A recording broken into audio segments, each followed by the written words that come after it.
അരുണാചൽ പ്രദേശിൽ മലയാളികളെ മരിച്ച നിലയിൽ കണ്ടെത്തിയ സംഭവത്തിൽ ബ്ലാക്ക് മാജിക് ബന്ധം കേന്ദ്രീകരിച്ച് പോലീസ് അന്വേഷണം. മരിച്ച കോട്ടയം സ്വദേശി നവീനാണ് ഭാര്യ ദേവികയും സുഹൃത്ത് ആര്യയെയും ബ്ലാക്ക് മാജിക്കിന്റെ സ്വാധീനത്തിലാക്കിയതെന്ന പോലീസിന്റെ നിഗമനം. മരണവുമായി ബന്ധപ്പെട്ട വലിയ ദുരൂഹതയാണ് നിലനിൽക്കുന്നത്. അതേസമയം നടപടികൾ പൂർത്തിയാക്കി മൃതദേഹങ്ങൾ ഇന്ന് നാട്ടിലേക്ക് എത്തിച്ചേക്കും. വിവരം നൽകാൻ ചന്തു ചന്ദ്രശേഖർ ചേരുന്നുണ്ട്. ചന്തു, ഈ വിഷയവുമായി ബന്ധപ്പെട്ട വലിയ രീതിയിലുള്ള ദുരൂഹതകൾ തുടരുകയാണ്. വിവരങ്ങൾ.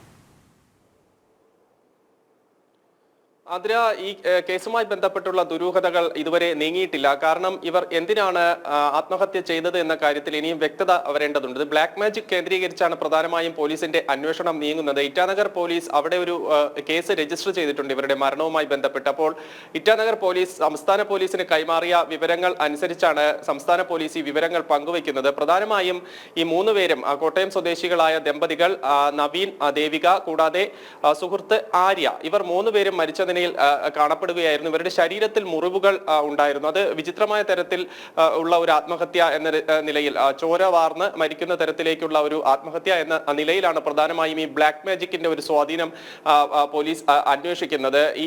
ഈ മുറി, ഇവർ താമസിച്ചിരുന്ന ഹോട്ടലിലെ മുറി പ്രധാനമായും പരിശോധിക്കേണ്ടതുണ്ട്. അവിടെ നിന്നും തെളിവ് കണ്ടെത്തേണ്ടതുണ്ട്. കഴിഞ്ഞ ദിവസം വട്ടിയൂർക്കാവ് സ്റ്റേഷനിൽ നിന്നും SI ഈ ബന്ധുക്കളോടൊപ്പം, ഈ മൂന്നുപേരുടെയും ബന്ധുക്കളോടൊപ്പം ഇറ്റാനഗറിലേക്ക് പോയിട്ടുണ്ട്. ഇന്ന് ഉച്ചയോടുകൂടി മാത്രമേ അവർ ഇറ്റാനഗറിൽ എത്തുകയുള്ളൂ. രാവിലെ അവിടെ എത്താൻ കഴിയുമെന്നായിരുന്നു നേരത്തെ പ്രതീക്ഷിച്ചിരുന്നത്. പക്ഷേ ഇറ്റാനഗറിൽ നിന്നും കുറച്ച് വിദൂര ഗ്രാമമാണിത്. അതിർത്തി മേഖലകളിലേക്ക് പോകേണ്ടതുണ്ട്. അതുകൊണ്ട് കുറച്ച് സമയദൈർഘ്യം ഉണ്ടാകുമെന്നാണ് മനസ്സിലാക്കാൻ കഴിയുന്നത്. എന്തായാലും ബന്ധുക്കളും പോലീസും അവിടെ എത്തിയതിനു ശേഷം നടപടികൾ പൂർത്തിയാക്കി മൃതദേഹം ഏറ്റുവാങ്ങും. അപ്പോഴും കൂടുതൽ കാര്യങ്ങൾ ഇവരുടെ മരണവുമായി ബന്ധപ്പെട്ട് വ്യക്തത വരേണ്ടതുണ്ട്. ഇപ്പോൾ ഈ നവീൻ ഈ രണ്ടുപേരെയും കൊലപ്പെടുത്തിയതിനു ശേഷം ആത്മഹത്യ ചെയ്തതാണോ എന്ന തരത്തിലുള്ള പരിശോധനയും പോലീസ് നടത്തുന്നുണ്ട്. അത് പ്രധാനമായും ഇവരുടെ ഫോണും കമ്പ്യൂട്ടറും ഒക്കെ പരിശോധിച്ചതിന് ശേഷമായിരിക്കും ഇതിലേക്കുള്ള ഒരു കൃത്യമായ നിഗമനത്തിലേക്ക് വരിക. ഇനി ആത്മഹത്യയാണോ, മറ്റേതെങ്കിലും തരത്തിൽ കൊലപാതകമോ അങ്ങനെ എന്തെങ്കിലും സംഭവങ്ങൾ ആണോ എന്നത് തരത്തിലും അന്വേഷണം വ്യാപിപ്പിച്ചിട്ടുണ്ട് പോലീസ്. പ്രധാനമായും അവിടെ നിന്നും തെളിവുകൾ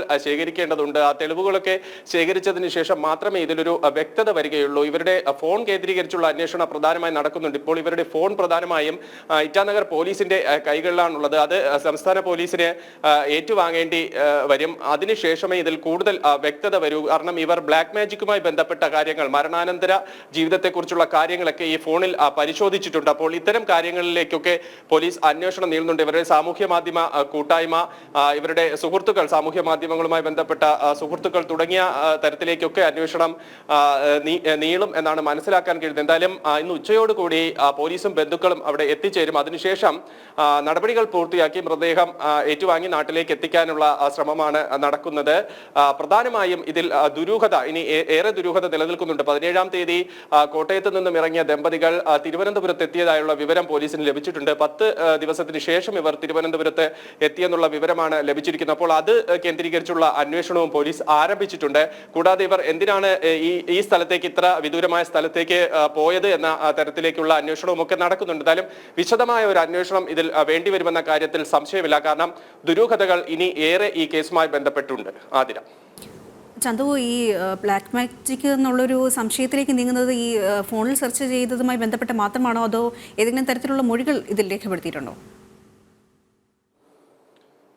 അതിന് ഇതുമായി ബന്ധപ്പെട്ട് മൊഴികളൊന്നുമില്ല. കാരണം ഈ മരണത്തിൽ ഇറ്റാനഗർ പോലീസിനാണ് ആദ്യം ഇതിൽ ബ്ലാക്ക് മാജിക് ആണോ എന്ന തരത്തിലുള്ള സംശയം ഉയർന്നത്. കാരണം ഇവർ ആത്മഹത്യ ചെയ്ത ഹോട്ടൽ മുറി അകത്തു നിന്നും പൂട്ടിയ നിലയിലായിരുന്നു. കൂടാതെ ഈ 3 പേരുടെ ശരീരത്തിലും മുറിവുകൾ ഉണ്ടായിരുന്നു. കൈഞ്ഞരമ്പ് മുറിക്കുക മാത്രമല്ല, ശരീരത്തിൽ മറ്റ് മുറിവുകളും ഉണ്ടായിരുന്നു. അപ്പോൾ ആ തരത്തിലൊരു വിചിത്രമായ തരത്തിലായിരുന്നു ഈ ആത്മഹത്യ ഉണ്ടായിരുന്നത്. അതിനുശേഷം ഇവർ മരണത്തിന് ശേഷം ആരെയാണോ ബന്ധപ്പെടേണ്ടത്, വീട്ടുകാരെ ബന്ധപ്പെടേണ്ട നമ്പരെല്ലാം ഈ ഹോട്ടൽ മുറിയിൽ രേഖപ്പെടുത്തിയിട്ടുണ്ടായിരുന്നു എന്നാണ് മനസ്സിലാക്കാൻ കഴിയുന്നത്. അപ്പോൾ അവിടെ പ്രാഥമികമായി ഇറ്റാനഗർ പോലീസ് നടത്തിയ അന്വേഷണത്തിലാണ് ഇത്തരത്തിലൊരു ബ്ലാക്ക് മാജിക്കിന്റെ സ്വാധീനത്തിൽ പെട്ടിട്ടുണ്ടോ എന്ന കാര്യം മനസ്സിലാക്കാൻ കഴിഞ്ഞത്. അവർ നൽകിയ വിവരം അനുസരിച്ചാണ് സംസ്ഥാന പോലീസും ഈ തരത്തിലുള്ള അന്വേഷണങ്ങളിലേക്ക് നീങ്ങുന്നത്. എന്തായാലും ഇവരുടെ ഫോണിൽ അതുമായി ബന്ധപ്പെട്ട കാര്യങ്ങൾ, മരണാനന്തര ജീവിതത്തെക്കുറിച്ചുള്ള കാര്യങ്ങൾ സെർച്ച് ചെയ്തതായിട്ടുള്ള ഹിസ്റ്ററി ലഭിച്ചിട്ടുണ്ട്. ഇനി കൂടുതൽ ഈ ഫോണിൽ നിന്നും രേഖകളൊക്കെ ശേഖരിച്ചാൽ മാത്രമേ കൃത്യമായ വിവരങ്ങൾ ലഭിക്കുകയുള്ളൂ. ഇപ്പോൾ ബ്ലാക്ക് മാജിക്കിന്റെ സ്വാധീനത്തിൽ ഇവർ പെട്ടിരിക്കാം എന്ന കാര്യമാണ് ബന്ധുക്കളും സംശയം പ്രകടിപ്പിക്കുന്നത്. കഴിഞ്ഞ ദിവസം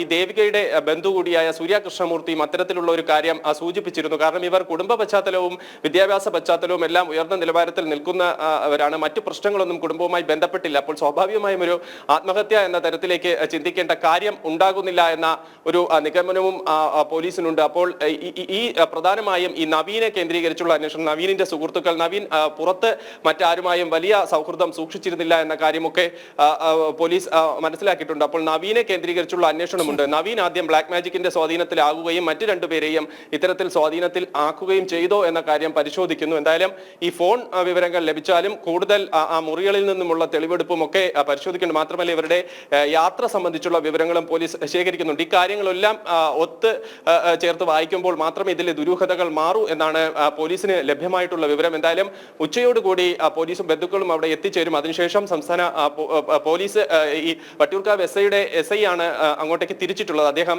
ഹോട്ടൽ മുറി പരിശോധന നടത്തുമെന്നാണ് മനസ്സിലാക്കാൻ കഴിയുന്നത്. എന്തായാലും തെളിവുകൾ ഇപ്പോൾ ഈ മുറി പരിശോധിച്ചതിൽ നിന്നും ഇവരുടെ ഫോണും മറ്റ് രേഖകളും ഒക്കെ ഇപ്പോൾ ഇറ്റാനഗർ പോലീസിന്റെയാണ്. അത് പോലീസിന്റെ കൈവശമാണുള്ളത്. അത് സംസ്ഥാന പോലീസിന് ലഭിച്ചാൽ മാത്രമേ ഇതിൽ കൂടുതൽ അന്വേഷണത്തിലേക്ക് പോലീസിന് കടക്കാനും കഴിയുകയുള്ളൂ. ഇപ്പോൾ പ്രധാനമായും ഇവരുടെ യാത്ര സംബന്ധിച്ചും ഫോൺ രേഖകൾ സംബന്ധിച്ചുമൊക്കെയുള്ള പരിശോധന പോലീസ് നടത്തി വരുന്നുണ്ട്. ശരി, വിശദമായ വിവരങ്ങൾ പങ്കുവെക്കുകയായിരുന്നു തിരുവനന്തപുരത്തു നിന്നും ചന്തു ചന്ദ്രശേഖർ.